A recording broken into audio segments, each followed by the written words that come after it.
तो पहलगाम हमले से जुड़े तमाम अपडेट्स आपको लगातार दे रहे हैं। इसी बीच एक और बड़ी खबर आपको बता दें, फ्रांस ने पहलगाम हमले की निंदा की है। फ्रांस के राष्ट्रपति ने पीएम मोदी से बातचीत की है। हम दृढ़ता से भारत के साथ खड़े हैं, आतंक के खिलाफ लड़ाई में हम हमेशा साथ हैं। ये बेहद बड़ा बयान यहां पर सामने आया है। लगातार आपने देखा किस तरीके से विश्व के पटल में पाकिस्तान की किरकिरी होती हुई नजर आ रही है। सभी विश्व भर में इसकी कड़ी निंदा करते हुए नजर आ रहे हैं।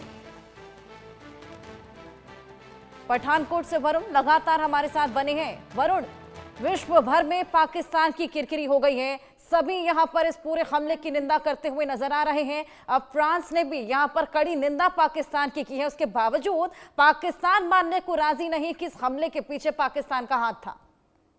मैम, पाकिस्तान की शुरू से यही आदत रही है कि अगर कोई भी वह अंजाम देता है किसी वारदात को, उसके बाद हमेशा यही कहता है कि इसमें हमारा कोई भी कसूर नहीं है।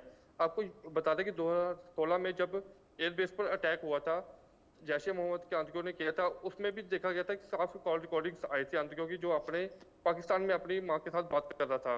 उसके बावजूद भी पाकिस्तान को काफ़ी प्रूफ जो थे एयरबेस अटैक के दिए थे, फिर भी पाकिस्तान जो था नहीं माना था इस बात को कि ये अटैक हमने किया है। पाकिस्तान हमेशा ऐसे ही करता आया है। जब भी आप देखो, जब भी कोई अटैक होता है उसके बाद वो हमेशा यही कहता है कि इसमें हमारा कोई कसूर नहीं, हम तो सिर्फ प्रेम चाहते हैं। किंतु देखा जाए तो कोई भी प्रेम जो है वहां से देखने को नहीं मिलता। आपको बता दें कि 2017 में पठानकोट रंजीत सागर डैम पर भी एक डैम बनाया जा रहा था बैराज, जिसका पानी जो था पहले भी पाकिस्तान जाता था, उसको भी रोक दिया हुआ है। बिल्कुल, यहाँ पर लगातार हम देख रहे हैं कि पाकिस्तान की ओर से बयानबाजी देखने को मिल रही है, बेतुके बयान देखने को मिल रहे हैं, पल्ला झाड़ा जा रहा है, लेकिन चोर की दाढ़ी में तिनका भी देखने को मिल रहा है। जिस तरीके से लगातार चौकसी वहां पर वरुण बढ़ा दी गई है। आप सभी के पास मैं वापस लौटूंगी। एक और बड़ी खबर बता दें, पाकिस्तान ने भारतीय हाई कमीशन की सुरक्षा हटा दी है। इस्लामाबाद में भारतीय हाई कमीशन के बाहर हंगामा देखने को मिला है। भारतीय हाई कमीशन के बाहर प्रदर्शन किया गया। भारतीय हाई कमीशन का गेट फांदने की भी कोशिश की गई है। एक तरफ डायलॉग की मांग है और उसी बीच आप देखिए भारतीय हाई कमीशन का गेट फांदा जा रहा है, सिक्योरिटी हटा दी गई है। पाकिस्तान ने भारतीय हाई कमीशन की सुरक्षा को वहां पर खत्म कर दिया है। आदित्य, इसको लेकर और जानकारी दीजिए।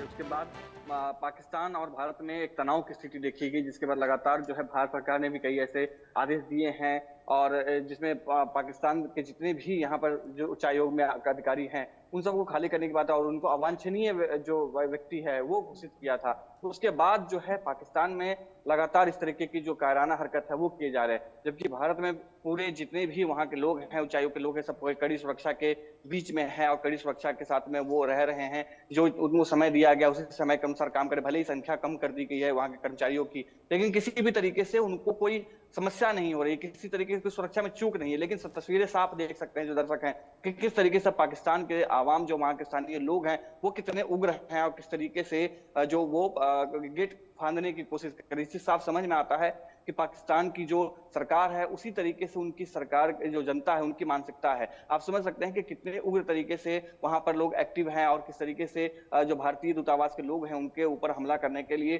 तैयार हैं। और कोई भी सुरक्षा बल वहां पर नहीं देखा जा सकता है, कोई भी एक भी सुरक्षा बल वहां पर मौजूद नहीं था। लगातार इक्का दुक्का जो दिख भी रहे थे वो भी उनको रोकते हुए नहीं दिखाई दे रहे थे, किसी तरीके से विरोध करते हुए नहीं दिखा रहे थे। वही भारत में हम लोग लगातार दिखा रहे, भारत उच्चायोग के बाहर तस्वीरें लगातार हम दिखा रहे हैं जहां पर सुरक्षा बल लगातार तैनात किए गए, वहां यहाँ तक कि वहां बैरिकेटिंग भी कर दिया गया है किसी भी तरीके की आशंका को लेकर के। बिल्कुल, आदित्य मंशा यहाँ पर साफ नहीं हो पा रही है। आप सभी के पास वापस लौटूंगे। एक और बड़ी खबर दर्शकों के लिए, पहलगाम हमले पर आरएसएस प्रमुख मोहन भागवत अपना बयान दर्ज कराते हुए नजर आए। देश शक्तिशाली है, ये दिखाने का वक्त अब आ गया है। धर्म पूछकर हत्या की गई, हिंदू ऐसा कभी नहीं करेंगे।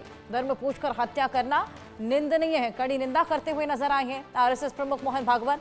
देश शक्तिशाली है, ये दिखाने का अब सही वक्त आ गया है। और न केवल मोहन भागवत लेकिन सभी देशवासी यही मांग कर रहे हैं कि अब वक्त आ चला है, सही समय आ चला है पाकिस्तान को दो टूक जवाब देने का, मुंह तोड़ जवाब देने का। अब रिटेलिएशन से काम नहीं चलेगा, अब समय आ गया है अपनी ताकत दिखाने का। देश शक्तिशाली है, ये दिखाने का वक्त आ गया है। यही बोलते हुए आरएसएस प्रमुख मोहन भागवत भी नजर आए हैं।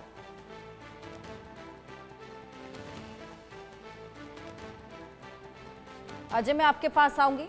मोहन भागवत ये बोलते हुए नजर आए हैं कि देश शक्तिशाली है और ये दिखाने का अब सही समय आ गया है। हालांकि ये सभी देशवासियों की मांग है, क्योंकि अब असल में सही वक्त आ गया है।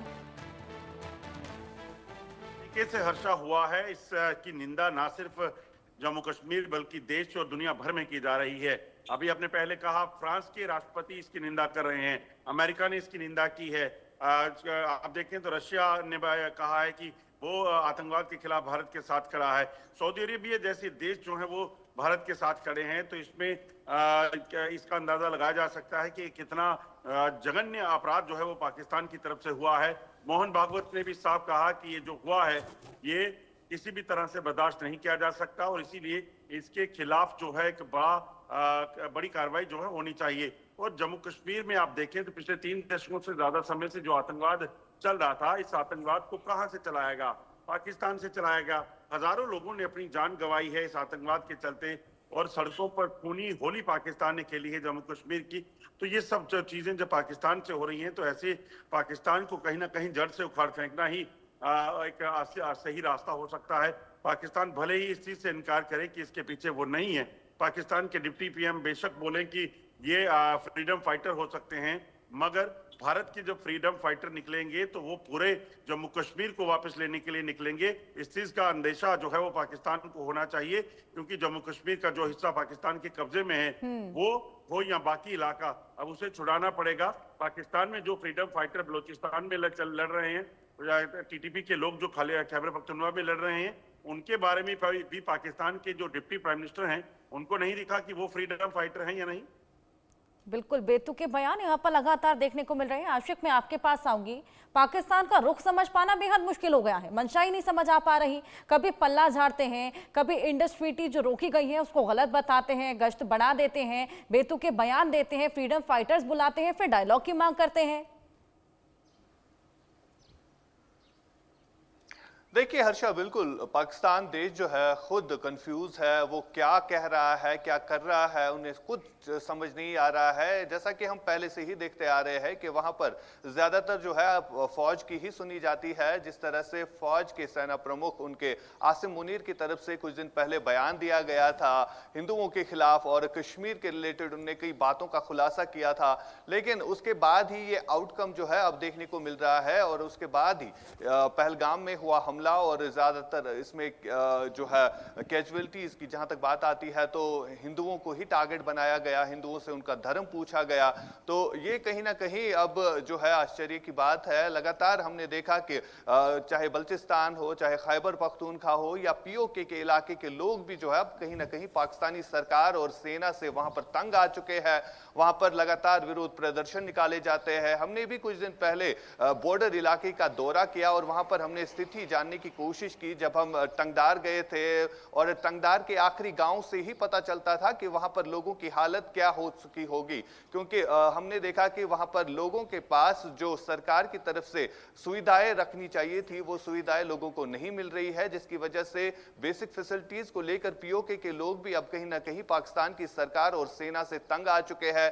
वो लोग भी यही चाहते हैं कि कहीं ना कहीं अब ऐसा कुछ होना चाहिए जिसकी वजह से उनकी भी मुश्किलें जो है एक साथ हल हो जाए।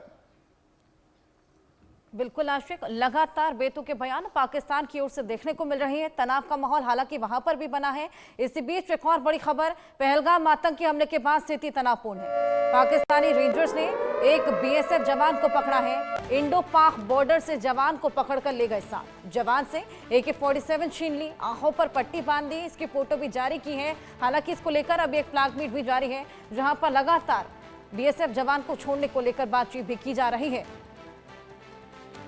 अजय, मैं आपके पास आऊंगी। बीएसएफ का ये जवान जो कि गलती से सीमा पार चला गया, उसको पकड़ लिया गया, AK-47 छीन ली गई, आंखों पर पट्टी बांधी गई और बाकायदा इसकी एक पिक्चर भी जारी की गई है। देखिए बिल्कुल ये कल का वाकया है जब बीएसएफ का एक जवान जो है अंतर्राष्ट्रीय सीमा पे तैनात था और क्योंकि फॉरवर्ड इलाका कई जगह पे ऐसा है जहाँ पे ग्रामीण कामकाज के लिए जाते हैं, उसी इलाके में वो गया हुआ था और अचानक से जो है ये बीएसएफ का जवान जो है वो सरहद के जो जीरो लाइन का इलाका है वहां उसके पास चला गया। तो पाकिस्तान के लोगों ने बजाय उसे वापस लौटने के उसे वहां पे हिरासत में ले लिया और उसके बाद उसका हथियार जो है वो उसे छीन लिया गया। बीएसएफ के जवान की तरफ से कोई भी ऐसी हरकत नहीं की गई जिसमें ये कहा जाए कि ये जवान जो है उनके लिए खतरा हो सकता था, मगर जैसे ही जवान वहां गया है, इसको हिरासत में लेकर अब उसकी एक फोटो जारी की गई है। अब जो है भारत की तरफ से, बीएसएफ की तरफ से, पाकिस्तान की जो लोकल बीएसएफ के जो लोकल कमांडर्स हैं उनकी तरफ से पाकिस्तान को इस चीज में अवगत कराया गया है। पाकिस्तान ने इस चीज को माना है, मगर अभी तक बीएसएफ के जवान को वापस नहीं लौटाया है। मगर बीएसएफ के जवान को पाकिस्तान को वापस लौटाना होगा, क्योंकि कई जो लोकल कमांड लेवल पे जो बात हो रही है, लोकल यूनिट के लेवल पे, वो इस चीज को जो है वो पाकिस्तान से उठा रहे हैं। जिस तरीके से पाकिस्तान ने किया कि उसे वहां पे कब्जे में लेकर उसकी तस्वीरें खींचना और उसके बाद उसके हथियारों को छीनना लेना, ये अपने आप में बताता है कि किस तरीके से पाकिस्तान में डर है। देखना होगा अजय पाकिस्तान और कितना गिर सकता है। बहुत शुक्रिया अजय, आशिक, वरुण और आदित्य हमारे साथ जुड़ने के लिए, तमाम जानकारियां साझा करने के लिए। और पहलगाम आतंकी हमले के बाद पाकिस्तान पर देश के 140